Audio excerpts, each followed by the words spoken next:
75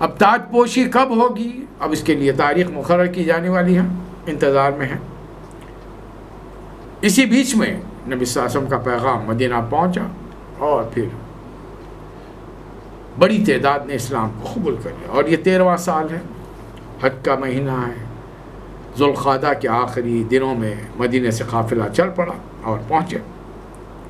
مدینہ پہنچ کر 2 افراد، جن میں ایک تھے حضرت کعب بن مالک اور دوسرے مدینہ کے بڑے سردار تھے برا بن معرور۔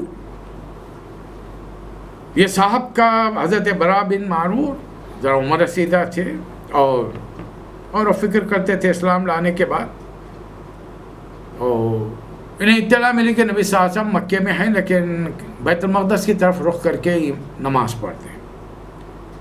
پھر انہوں نے کہا کہ بیت المقدس سے ہمارا کیا تعلق ہے، میرا دل نہیں مانتا، میں تو کعبۃ اللہ کی طرف رخ کر کے نماز کروں۔ اب پڑھنے لگے لوگ، انہیں سمجھاتے مناتے کہ بھائی یہ مت کیجیے، جب نبی صلی اللہ علیہ وسلم نہیں کرے تو آپ کیوں کریں۔ بہرحال اب جب مدینہ سے مکہ آئے تو پھر اب انہوں نے سوچا کہ چلو نبی صلی اللہ علیہ وسلم سے تصدیق کرا لی جائے کہ میں جو عمل کرتا تھا وہ صحیح یا غلط ہے۔ اب پوچھنے لگے، یہ دونوں حضرات نے کبھی نبی صلی اللہ علیہ وسلم کو دیکھا نہیں تھا۔ وہاں جب پوچھے کہ محمد کہاں ہیں صلی اللہ علیہ وسلم، تو کسی نے کہا کہ حرم کے پاس جو اگر تم جاؤ تو وہاں دیکھو، وہاں پہ عباس بن عبد المطلب کہاں بیٹھے ہیں، وہ انہی کے ساتھ بیٹھے ہوئے۔ وہاں پہنچے، جا کے سلام کیا۔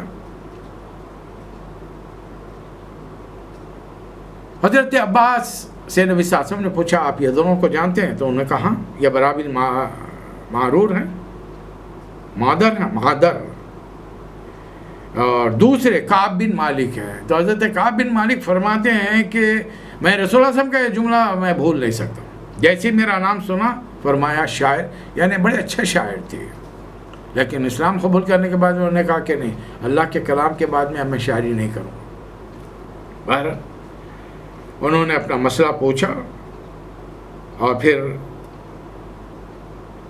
نبی صلی اللہ علیہ وسلم نے ہدایت کی کہ نہیں، ابھی فی الحال تو حکم ہے کہ کعبۃ اللہ کی طرف مدینہ والے رخ کر کے سجدہ نہیں کر سکتے، بیت المقدس کی طرف کرنا پڑے گا باہر۔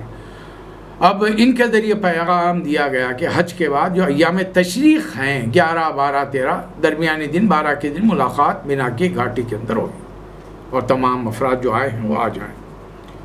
تو بہرحال سارے کے سارے 75 آدمی ہیں، جن میں 73 مرد ہیں اور 2 خواتین کے نام آئے ہیں۔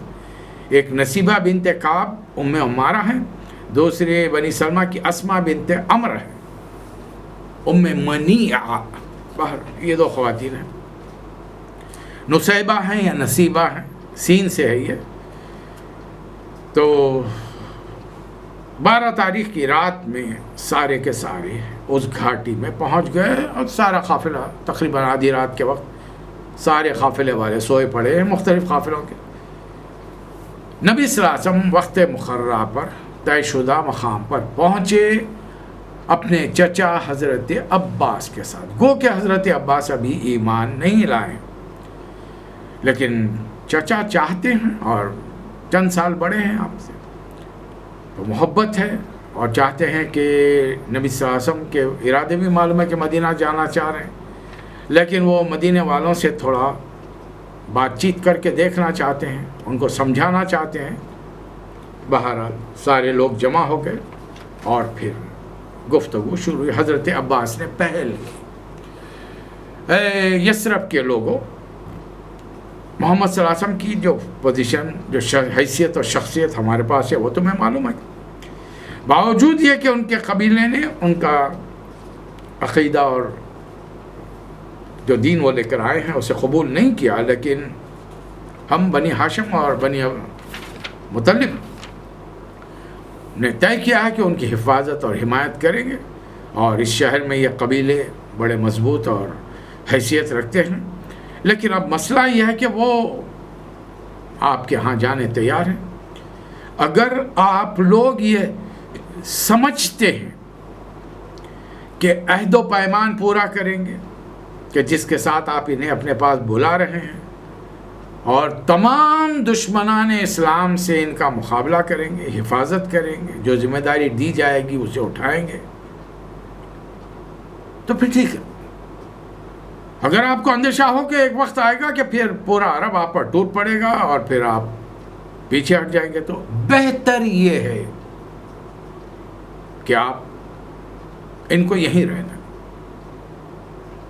اس لیے کہ یہاں پر ان کی جان محفوظ ہے، وہاں آپ لے جائیں اور پھر چھوڑ کے پیچھے ہٹ جائیں، مناسب ہے۔ سارے لوگوں نے کہا کہ آپ نے اپنی بات کہہ لی ہے، تو حضرت ہم نے آپ کی بات تو سن لی ہے، اب نبی صلی اللہ علیہ وسلم سے مخاطب ہو کر فرمایا کہ اللہ کے رسول آپ ارشاد فرمائیں ہم سے آپ کیا عہد لینا چاہتے ہیں؟ نبی صلی اللہ علیہ وسلم نے فرمایا پہلے تو قرآن کی تلاوت کی، اللہ کی طرف دعوت دی، اسلام کی بات فرمائی میں تم سے اس بات پر بیعت لیتا ہوں کہ تم میری اسی طرح حمایت حفاظت کرو جس طرح خود اپنے بال بچوں کی کرتے ہو۔ حضرت برا بن معرور نے حضور کا ہاتھ اپنے ہاتھوں میں لیا اور عرض کیا کہ اس خدا کی قسم جس نے آپ کو حق کے ساتھ بھیجا ہے، ہم ہر اس چیز سے آپ کی حفاظت کریں گے جس سے ہم خود اپنی جان، اپنی آل اولاد کی حفاظت کرتے ہیں۔ اے اللہ کے رسول ہم سے بیعت لیجئے، ہم جنگ آزما لوگ ہیں، ہم نے اپنے باپ دادا سے اس کو وراثت میں پایا ہے۔ اور پھر درمیان میں ایک صاحب نے کہا کہ یا رسول اللہ ہمارے اور دوسرے لوگوں یعنی یہودیوں کے درمیان حلیفانہ تعلقات ہیں جن کو اب ہم کاٹ رہے ہیں، کہیں ایسا نہ ہو کہ اللہ تعالیٰ جب آپ کو غلبہ دے دے اور پھر آپ ہمیں چھوڑ کر اپنے قبیلے والوں میں واپس لے جائیں۔ نبی کریم صلی اللہ علیہ وسلم نے مسکرا کر فرمایا نہیں، اب خون خون کے ساتھ ہوگی، قبر قبر کے ساتھ ہوگی، یعنی میرا جینا میرا مرنا تمہارے ساتھ ہوگا، میں تم میں سے ہوں تم مجھ میں سے ہو، جس سے تمہاری لڑائی اس سے میری لڑائی، اور جس سے تمہاری صلح اس سے میری صلح۔ اب یہ باتیں ہو رہی ہیں۔ نبی صلی اللہ علیہ وسلم نے فرمایا کہ اس بات پر بیعت کرو کہ تم اچھے اور برے ہر حال میں حکم مانو گے، اطاعت کرو، خوشحالی ہو یا بدحالی ہر حال میں مال خرچ کرو گے جو جتنا جس سے ہو سکے، نیکی کا حکم دو گے، برائی سے روکو گے، اللہ کے معاملے میں حق بات کے علاوہ کچھ نہیں کرو گے، اور کسی ملامت کرنے والے کی ملامت سے نہیں ڈرو گے، اور اس بات پر بیعت کرو کہ جب میں تمہارے آؤں تو ہر اس چیز سے میری حفاظت کرو گے جس سے تم اپنی جانوں اور اپنے بال بچوں کی حفاظت کرتے ہو، اور اس کے بدلے میں تم سے جنت کا وعدہ کرتا ہوں۔ سارے لوگ آگے بڑھے۔ 17 سالہ نوجوان حضرت اسعد بن زرارہ رضی اللہ تعالیٰ عنہ نے کہا ٹھہرو، یہ عمر میں سب سے چھوٹے، اے اہل یثرب، ہم اپنے اونٹ دوڑاتے ہوئے اس کے علاوہ کسی اور وجہ سے نہیں آئے کہ ہم جانتے ہیں یہ اللہ کے رسول ہیں، اور آج انہیں پورے عرب کی دشمنی مول کر اپنے ساتھ لے جانا چاہتے ہیں۔ جان لو یہ کام کے عوض میں تمہارے نونہال قتل ہوں گے، تلواریں تمہارا خون چاٹیں گی، تمہارے شرفا کی عزت ختم کر دی جائے گی، تمہاری عورتوں کی عصمتیں لوٹ جا سکتی ہیں۔ اگر تمہیں کسی مرحلے پر اپنی جانوں کا خوف ہو تو یہ خوف آج ہی بتا دو، یہ عذر شاید اللہ قبول کر لے گا، ورنہ ایک بار بیعت کر لو گے تو پھر تمہاری کوئی معذرت، کوئی عذر تمہارا اللہ کے ہاں قابل قبول نہیں ہو۔ سارے لوگوں نے کہا کہ اسد درمیان سے ہٹ جاؤ، اللہ کی قسم ہم اس بیعت کو ہرگز نہیں چھوڑیں گے اور نہ اس سے ہاتھ کھینچیں گے۔ سارے لوگوں نے بیعت کر دی۔ خواتین و حضرات، تھوڑی دیر کے لیے اس بیعت کے اس صورتحال پہ غور کیجیے۔ مدینے سے آنے والے کس بات پر بیعت کر رہے ہیں؟ اللہ ایک ہے۔ کس نے بتایا؟ محمد صلی اللہ علیہ وسلم، آخری نبی ہیں، تو پھر اتنے ڈراؤں کی کیوں ضرورت پڑ رہی ہے ان کو؟ کیا چاہتے ہیں؟ اسلام، اگر آپ اور میں پیدائشی مسلمان گھروں میں ہیں اور یہ سمجھتے ہیں کہ اسلام بہت آسان ہے، لوگ آسان سمجھتے ہیں مسلمان ہونا، نہیں، اتنا آسان نہیں ہے۔ اصل ہم نے اس میں ملاوٹ کر دی ہے، اور ہماری زندگی منافقت کے درمیان گزر رہی ہے، لہٰذا دنیا والے ہم کو نظر انداز کر رہے ہیں. ورنہ جس دن میں اور آپ خالص اسلام کی بات کریں گے، سب سے پہلے ہمارے اپنے گھر والے ہمارے دشمن ہو جائیں گے، پھر عزیزہ قریب رشتہ دار، بستی والے، محلے والے، دنیا والے. آج کل گزشتہ 25 سال سے جو دنیا میں ہو رہا ہے، ایک ایک مسلم ملک کو قتل کیا، فنا کیا جا رہا ہے، برباد کیا جا رہا ہے. وجہ جانتے ہیں اب کیا ہے اس کی؟ جہاں بھی انہیں شبہ ہوتا ہے کہ یہاں اسلام جڑ پکڑے گا اور اصلی شکل میں رونما ہوگا، ارے غیر مسلم تو غیر مسلم، بہت سارے مسلمان بھی نہیں چاہتے کہ خالص اسلام آئے، ان کے پیٹ پر لات پڑے، ان کے آرام و آسائش میں خلل پڑے، ان کو غیروں کی چاکری میں جو لت اور مزہ لگ گیا ہے، وہ توحید میں ان کو مزہ نہیں آتا. وہ اپنی دنیا کے لیے آخرت کو بیچ چکے ہیں. اور یہ چیز صحابہ اکرام جان گئے تھے. انہوں نے کہا نہیں، ہم ہر حال میں بیعت کریں گے. چلیے بات ہو گئی، اور آخرکار لوگ، ایک روایت یہ ہے کہ شیطان نے جب دیکھا بات آپس میں طے ہوئی اور مشرکین کو پتہ ہی نہیں چل رہا، نہ مدینے سے آنے والے مشرکین کو پتہ چل رہا ہے، نہ مکہ کے مشرکین کو پتہ چل رہا. اس نے کسی اونچی جگہ سے بڑی ایک آواز لگائی، محمد کے اطراف ایسے لوگ جمع ہیں جو تمہاری جانوں کے دشمن ہیں، ذرا نکلو دیکھو. روایات ہیں واللہ اعلم. آواز سن کے سارے لوگ آئے. اس دوران میں نبی صلی اللہ علیہ وسلم کے ساتھ بات چیت ختم ہو گئی تھی. صحابہ کرام اپنے اپنے خیموں میں جا کر، صبح ہوتے ہوتے بڑے بڑے مکے کے سردار پہنچ گئے. عبداللہ بن ابی خود حج کے لیے آیا تھا. اب ظاہر ہے اوس و خزرج کے لوگ جو آئے تھے ان میں مسلمان بھی ہیں، غیر مسلم بھی ہیں. صرف مسلمانوں نے رات میں بیعت کی ہے، غیر مسلموں کو پتہ ہی نہیں چلا. اب مسلمانوں نے طے کر لیا کہ گفتگو میں ہم دخل نہیں دیں گے، یہ لوگوں کو بات کرنے دو. اب وہ مکے کے سردار آئے، انہوں نے کہا ہم نے سنا ہے کہ رات میں ایسی بات ہوئی ہے، معاہدہ ہوا ہے اور تم ہمارے آدمی کو اپنے بستی میں لے جانا چاہتے ہو. عبداللہ بن ابی نے پورا یقین دلایا کہ یہ میری قوم ہے، میں تو ابھی حج پہ آیا ہوں اور میرے بغیر مشورے کی یہ دنیا میں کوئی کام نہیں کرتے. فرض کرو اگر میں حج پہ نہیں بھی آتا، مدینے میں رہتا، تو بھی یہ مجھ سے پوچھے بغیر یہ کوئی کام نہیں کرتے. یہ اس کا اوور کانفیڈنس تھا. وہ بھول گیا کہ اب اس بستی کے بہت سارے لوگ حضور اکرم صلی اللہ علیہ وسلم پر ایمان لا چکے ہیں، اور ایمان کے بعد میں کافروں سے اس قسم کی کوئی چیز اہمیت نہیں رکھتی. اس کے تیقن دلانے پر مکے کے لوگ واپس ہو گئے. نبی کریم صلی اللہ علیہ وسلم نے ان 75 لوگوں میں سے 12 آدمیوں کا ان کا سردار نقیب مقرر کیا، جو اپنے اپنے قبیلے کے ذمہ دار ہوں گے. اب ان کی تعداد جو 12 اسی اعتبار سے جیسا موسیٰ علیہ السلام کے 12 قبیلوں کے لیے نقیب تھے، 9 خزرج میں سے تھے، 3 اوس میں سے تھے. اب کچھ نام یہاں پر دیے ہیں.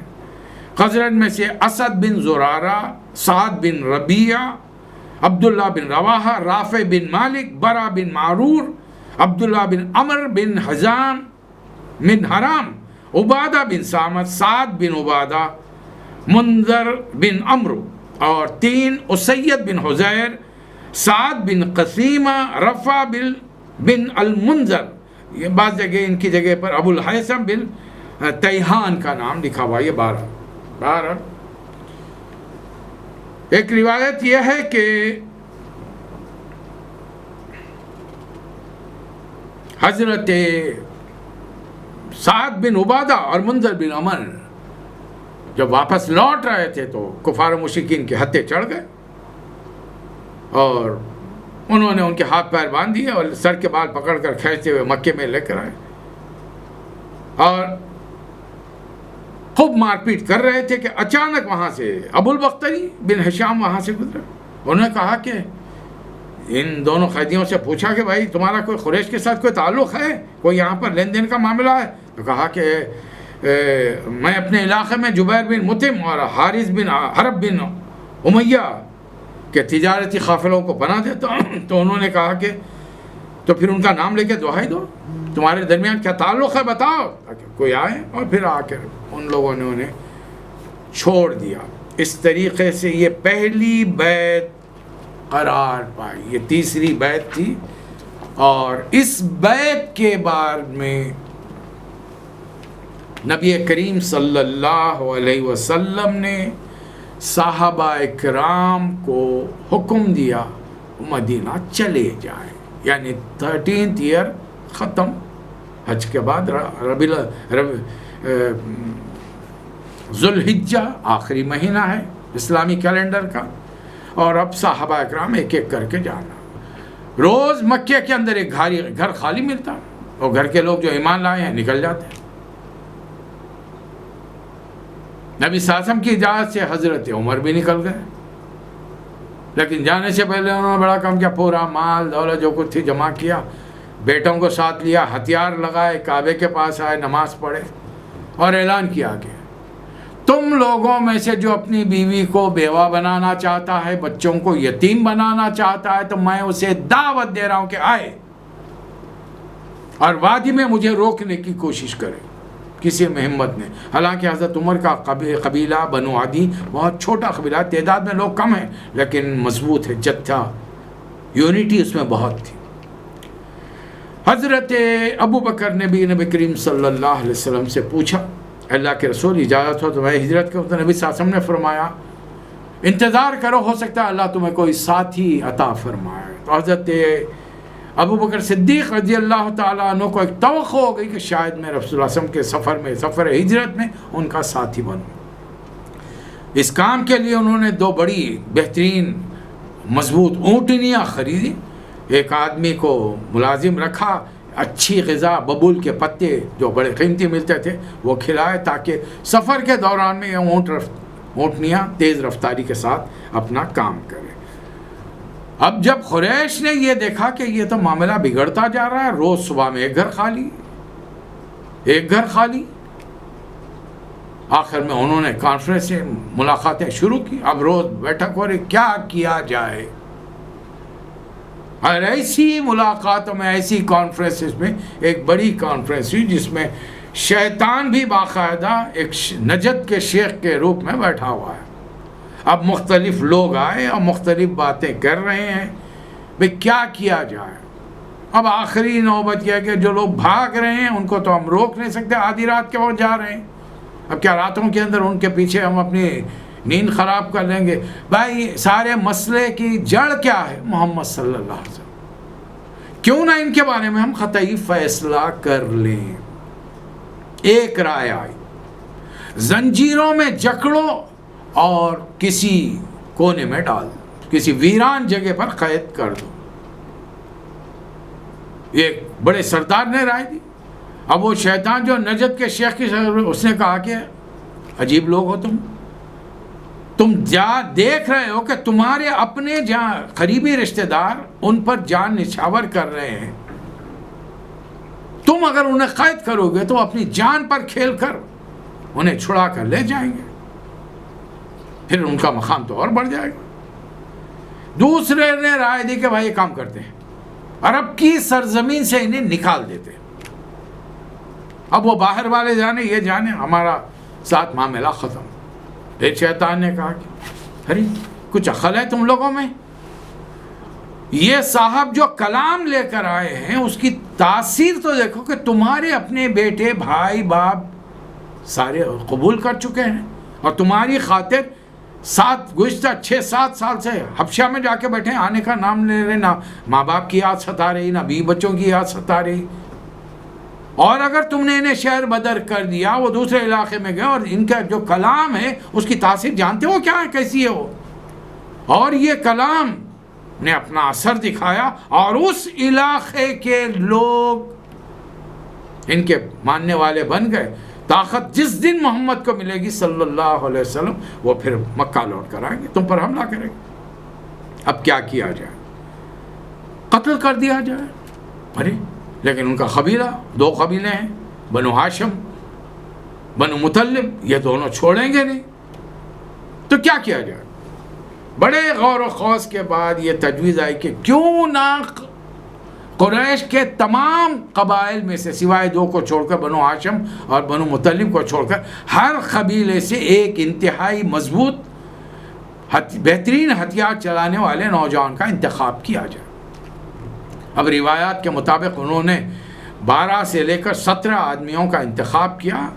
کوئی بہترین تلوار چلاتا ہے، کوئی نیزہ چلاتا ہے، کوئی چاقو خنجر چلاتا ہے وغیرہ وغیرہ، بہترین آدمیوں کو چنا اور تاریخ مقرر کر دی۔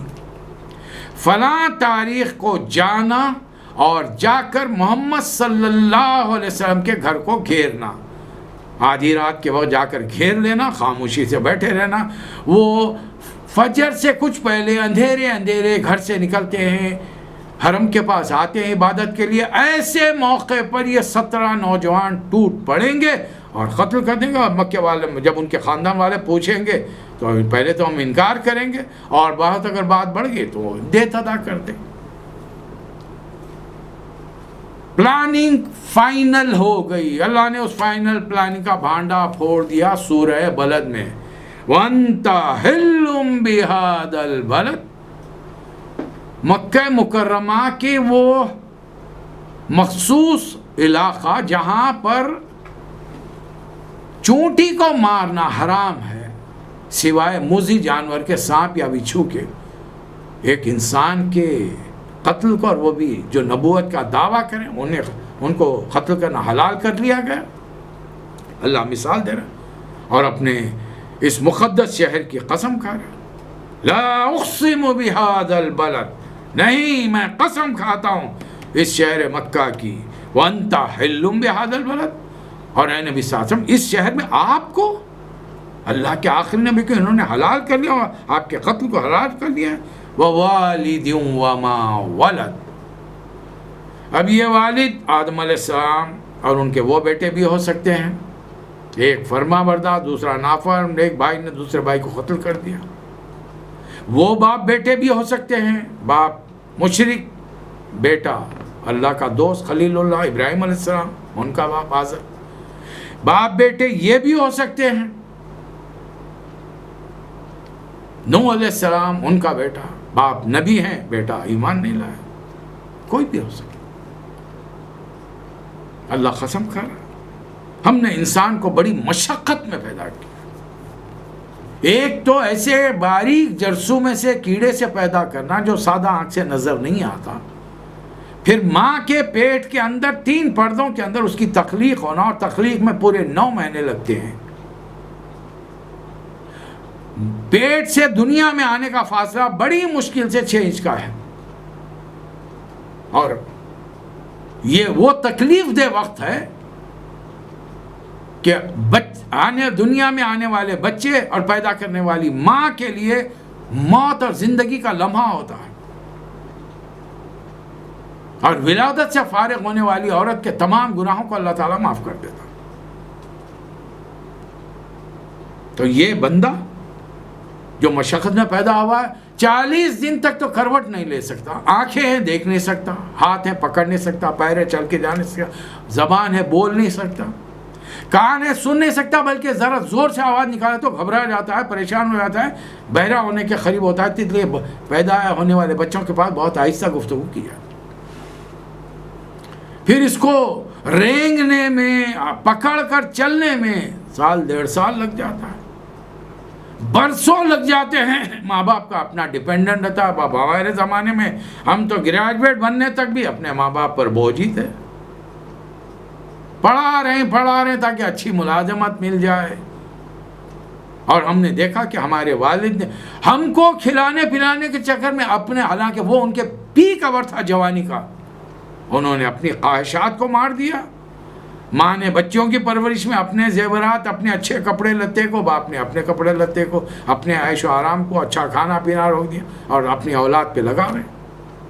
بس ہمارا کیا ہو گیا بھائی، اب ہمارا بھی وہی حال رہتا ہے، ہمارا تو ہو گیا یار، چھوڑو دیکھیں گے بچوں کو، ان کے کھانے پینے کی عمر ہے۔